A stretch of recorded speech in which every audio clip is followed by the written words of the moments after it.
पाकिस्तान ने शुरू दिन से ही तनाव में कमी लाने की कोशिशें की। पाकिस्तान ने फ़ौरन रिटेलिएशन नहीं की, पाकिस्तान ने फ़ौरन सख्त किस्म का रद्द-ए-अमल नहीं दिया, बल्कि जो एक्शन भारत ने लिया था, बुज़दिलाना कार्रवाई जो उन्होंने की थी, पाकिस्तान ने सिर्फ डिफेंसिव रहते हुए उसका जवाब दिया। ऐसा लगे पाकिस्तान की जो अनएक्सपेक्टेड थी दुनिया के लिए, इतनी ज़बरदस्त परफॉर्मेंस कि पाकिस्तान ने जिस तरह अपने आप को डिफेंड किया और जिस तरह अपना इंडिया को ज़मीन चटाई है, तो मेरा ख्याल है कि इससे फिर अमेरिका को इंटरवीन करना पड़ गया। देखिए कि इसमें कोई शक नहीं है कि अमेरिका ने बहुत उम्दा किरदार अदा किया, जो किरदार अमेरिका को बहुत पहले अदा करना चाहिए था।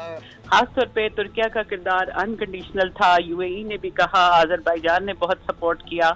एक बहुत बड़ी अचीवमेंट है, क्योंकि पाकिस्तान हमेशा से कहता रहा है कि there should be third party mediation. क्योंकि पाकिस्तान की आउटस्टैंडिंग परफॉर्मेंस थी, तो उससे उनको खौफ हो गया कि उनके एक बहुत पावरफुल अलाई को कहीं बिल्कुल ही डिस्ग्रेस ना कर दिया जाए। अमेरिका के भी इस खत्ते में बहुत बड़े स्टेक्स हैं, और पाकिस्तान की खूबसूरती ये है कि पाकिस्तान ने दो बड़ी ताकतों के साथ बहुत अच्छे ताल्लुकात रखे।